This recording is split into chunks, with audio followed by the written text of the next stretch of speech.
In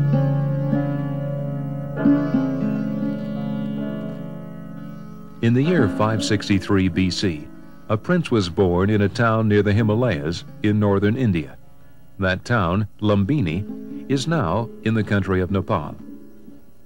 According to legend, the birth of this prince, known as Siddhartha Gautama, was accompanied by miracles. A seer predicted that a parting of the ways lay ahead. Siddhartha would either become a world ruler, or if he ever saw, together or separately, a decrepit old person, a diseased person, a corpse, and a monk, he would become a homeless seeker of the truth and a Buddha, an enlightened one.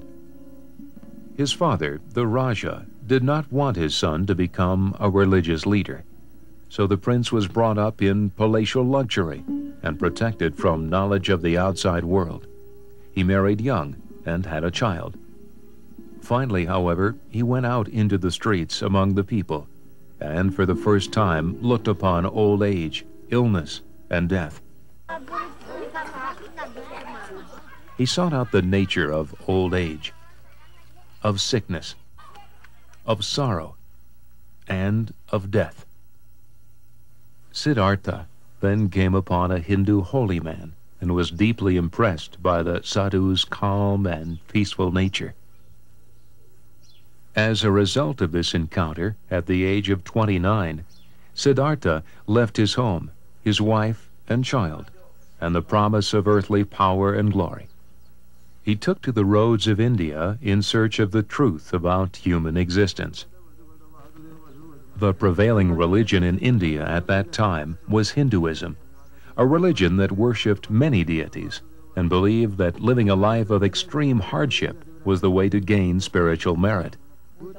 As he wandered, dressed in rags and penniless, Siddhartha encountered more Hindu holy men, or sadhus, who deeply impressed him with their simple lives of prayer and meditation.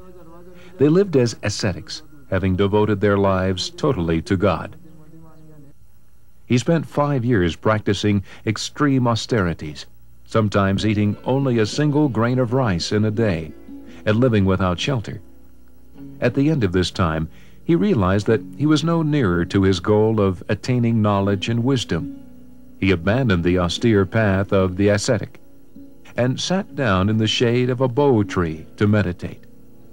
He said, "Let my skin wither, my hands grow numb, my bones dissolve. Until I have attained understanding, I will not rise from here." It was his 35th birthday, and for 7 weeks he sat in meditation until at last his plea was answered. This is the story that is told of the beginnings of one person's spiritual journey, a journey that gave rise to the religion of Buddhism, the middle way, a path rejecting self-denial on the one hand and self-indulgence on the other. While meditating, Siddhartha had a vision. He saw beings passing away and being reborn, some into happy and others into miserable circumstances. According to the universal law of karma, by which it is believed every act of good or evil will be rewarded or punished in this life or in some other reincarnation. Karma is energy, the law of conservation of energy, which means no energy will be lost.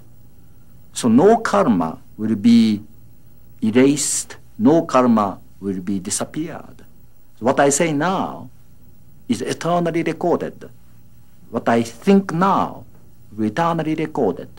What I do now will be eternally recorded. This determines our tomorrow as well as next year as well as next life. Because he grew up as a Hindu, Siddhartha accepted the doctrine of reincarnation. He saw this cycle of rebirth as a source of human suffering. He saw that all is suffering. Birth is suffering. Death is suffering.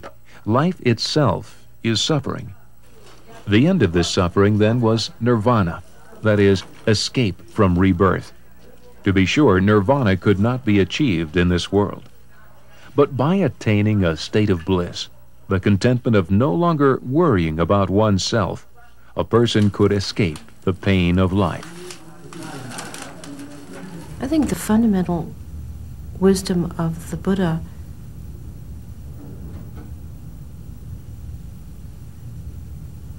has to do with allowing things to be as they are without, and trusting that you can let things be as they are without overlaying them with your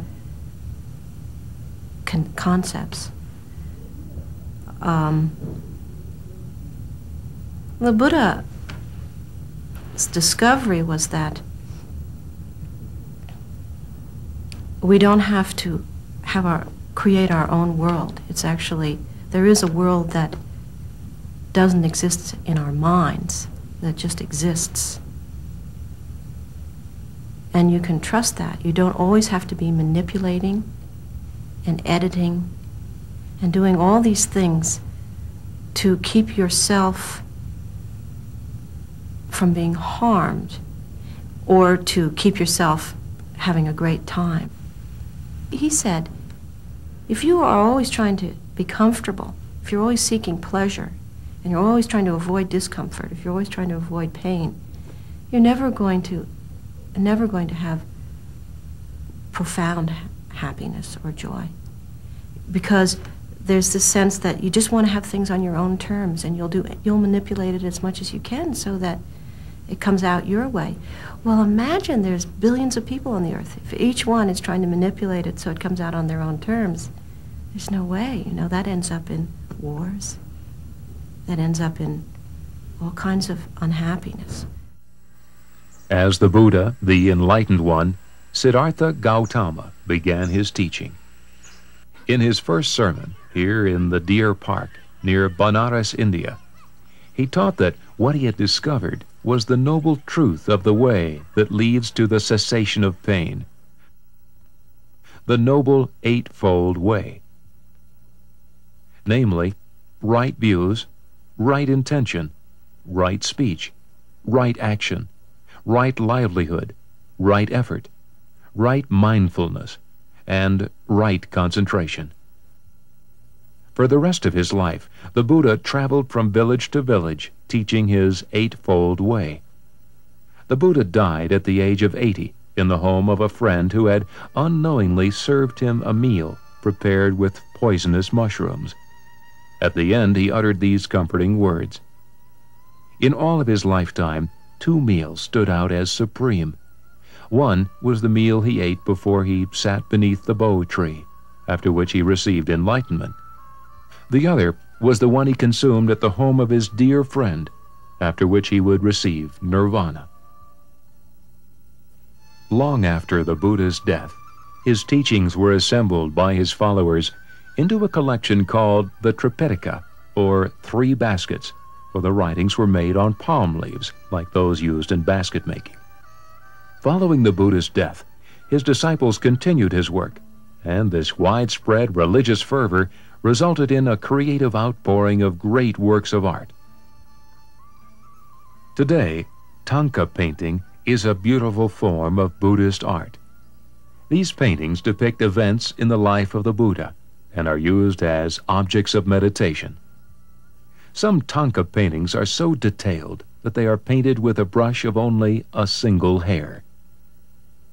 Thangka artists in Nepal begin painting at a very early age with simpler designs. Metal statues of the Buddha are also a popular form of art. These are cast from brass or bronze and then carefully finished by hand.